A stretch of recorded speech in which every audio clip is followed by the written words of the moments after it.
Hello viewers, আসসালামু আলাইকুম। আমাদের প্রতিদিনের খাবারের তালিকায় কোনো না কোনো রকম মাছের রেসিপি কিন্তু থাকবেই।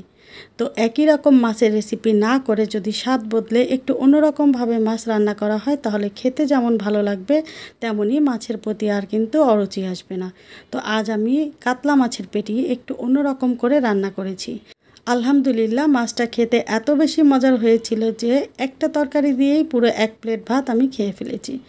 কাতলা মাছের এই রেসিপিটা আমি যেভাবে করেছি একইভাবে যদি আপনিও করেন তাহলে বিশ্বাস করেন ভাত খেতে আর অন্য কোনো কিছুরই দরকার হবে না। এক প্লেট ভাত অনায়াসেই চেটেপুটে খেয়ে নিতে পারবেন। দেখতেই পাচ্ছেন রান্নাটা কতটা পারফেক্ট এবং লোভনীয় হয়েছে।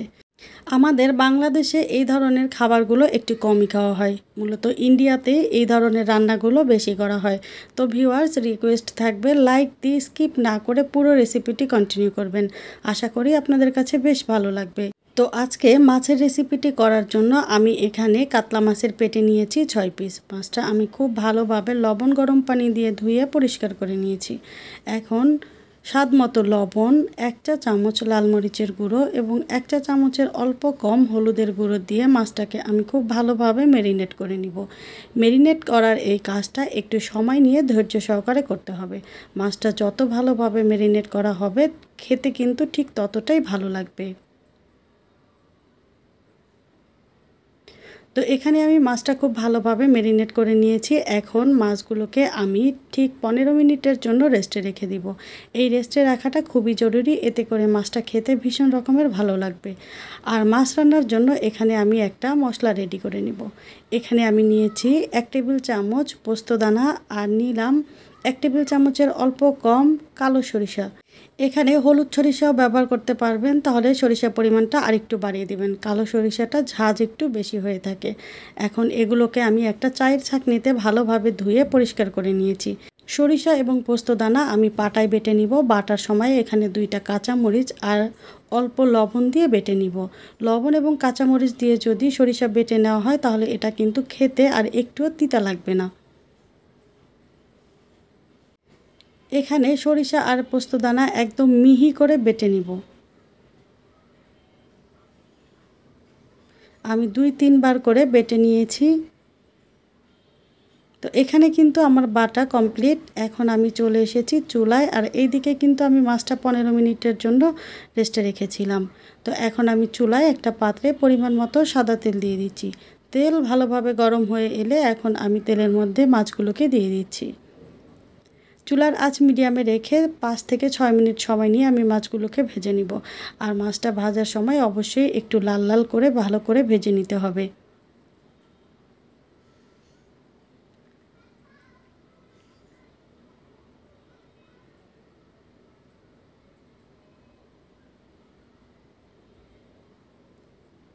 আমি মাছটা ভাজার সময়ই কিন্তু 50%-এর মতো সিদ্ধ করে নিয়েছি। তো আমি মাছগুলোকে খুব সুন্দর করে ভেজে নিয়েছি। দেখতেই পাচ্ছেন কালারটা কেমন সুন্দর হয়েছে। মাছগুলো তুলে নেওয়ার পরে কড়াইতে যে তেল আছে তার মধ্যে আমি আরও খানিকটা তেল দিয়ে দিলাম। তেল ভালোভাবে গরম হয়ে এলে এখন এখানে দিয়ে দিচ্ছি 1/2 কাপ পেঁয়াজ কুচি। পেঁয়াজটা আমি হালকা বাদামি কালার করে ভেজে নিব। পেঁয়াজ ভাজা হয়ে গেলে এখন আমি এখানে অ্যাড করে দিচ্ছি একটা পাকা টমেটো। তারপরে এখানে দিয়ে দিচ্ছি অল্প পানি, এতে করে পরবর্তীতে ব্যবহার করা গুঁড়া মশলাগুলো পুড়ে যাবে না। তো প্রথমেই আমি এখানে দিয়ে দিচ্ছি লবণ। মাছ ভাজা এবং সরিষা বাটার সময় কিন্তু আমি লবণ ব্যবহার করেছি, তাই লবণের পরিমাণটা একটু বুঝে শুনে দিতে হবে। দিয়ে দিচ্ছি 1 চা চামচ লাল মরিচের গুঁড়া, 1 চা চামচের অল্প কম হলুদের গুঁড়া, 1/2 চা চামচ ধনিয়ার গুঁড়া এবং দিচ্ছি 1/2 চা চামচ জিরার গুঁড়া। আর এখানে দিচ্ছি প্রায় 1 টেবিল চামচ আদা এবং রসুন বাটা। আর এখানে এখন দিয়ে দিচ্ছি প্রথমে যে সরিষা এবং পোস্তদানা বেটে রেখেছিলাম সেই পুরো বাটা মশলাটা। আর আজকের কিন্তু আদা রসুনও আমি পাটায় পিষে নিয়েছি। একদম অথেন্টিকভাবে রান্নাটা করতে চেয়েছি, এজন্যই কিন্তু রান্নাটা খেতে বেশ মজা হয়েছিল। তো এখন চুলার আঁচটাকে মিডিয়ামে রেখে আমি মশলাটা খুব ভালোভাবে কষিয়ে নিব।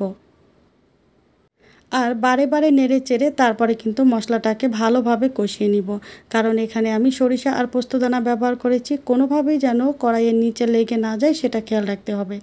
আর একবার নিচে লেগে গেলে তাহলে কিন্তু এই রান্নাটা খেতে আর ভালো লাগবে না। আর টমেটোটাও আমি খুব ভালোভাবে গলিয়ে নিব। আমি কিন্তু 7 থেকে 8 মিনিট সময় নিয়ে মশলাটা খুব ভালোভাবে কষিয়ে নিয়েছি। যখন তেল মশলা পুরোপুরি সেপারেট হয়ে গিয়েছে তখন আমি এখানে দিয়ে দিচ্ছি আলু। দেখেন আমি আলুগুলো কেমন মোটা মোটা করে কেটেছি। এখানে আমি 3টা আলু ব্যবহার করেছি। আলুটা কষানোর জন্য এখানে আমি অল্প পরিমাণে পানি দিয়ে দিচ্ছি। এখন মশলার সাথে আলু খুব ভালোভাবে মিশিয়ে নিব।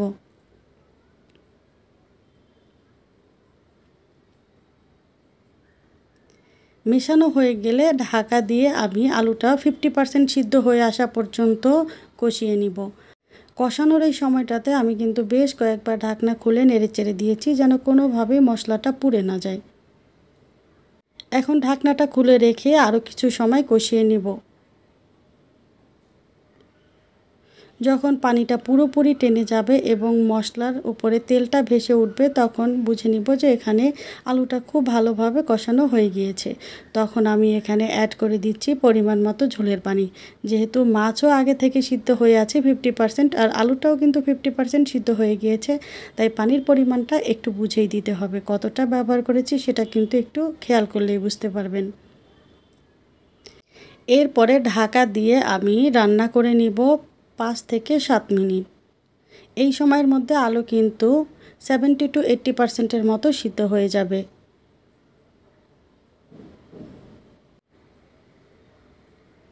তো ভিউয়ার্স দেখেন এখানে কিন্তু আলুগুলো মোটামুটি সিদ্ধ হয়ে গিয়েছে। আর 4 থেকে 5 মিনিট রান্না করে নিলেই হয়ে যাবে। তো এখন আমি এখানে দিয়ে দিচ্ছি আগে থেকে ভেজে রাখা মাছগুলো। মাছগুলো দিয়ে খুব ভালোভাবে সেট করে নিব।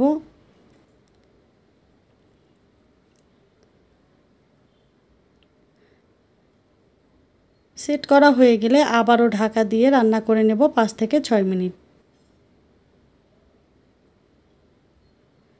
দেখেন আমার রান্নাটা কিন্তু প্রায় কমপ্লিট। এখন এখানে আমি দিয়ে দিচ্ছি কয়েকটা কাঁচামরিচ। কাঁচামরিচগুলো ভেঙে বা ফালি করে দেইনি, আস্ত ব্যবহার করেছি, এতে খুব সুন্দর একটা সুঘ্রাণ আসবে। দিয়ে দিচ্ছি উপর থেকে বেশ কিছুটা ভাজা জিরার গুঁড়ো। এখানে কিন্তু ধনিয়া পাতা ব্যবহার করতে যাবেন না, অবশ্যই ভাজা জিরার গুঁড়োটা ব্যবহার করবেন। তো এরপরে রান্না করে নিব আরও 1 মিনিট। তো ভিউয়ার্স এটা ছিল আমার আজকের রান্নার ফাইনাল লুক। দেখতে কতটা লোভনীয় হয়েছে সেটা আপনারাই বিচার করবেন। তো রেসিপিটি ভালো লাগলে লাইক, কমেন্ট এবং শেয়ার করে দিতে ভুলবেন না প্লিজ। আর যারা প্রথমবার আমার রেসিপিটি দেখছেন চাইলে চ্যানেলটি সাবস্ক্রাইব করে পাশে থাকা বেল আইকনের অল অপশনটি সেট করে নিতে পারেন। দেখা হবে পরবর্তী কোনো রেসিপিতে। ততক্ষণ পর্যন্ত ভালো থাকবেন। আল্লাহ হাফেজ।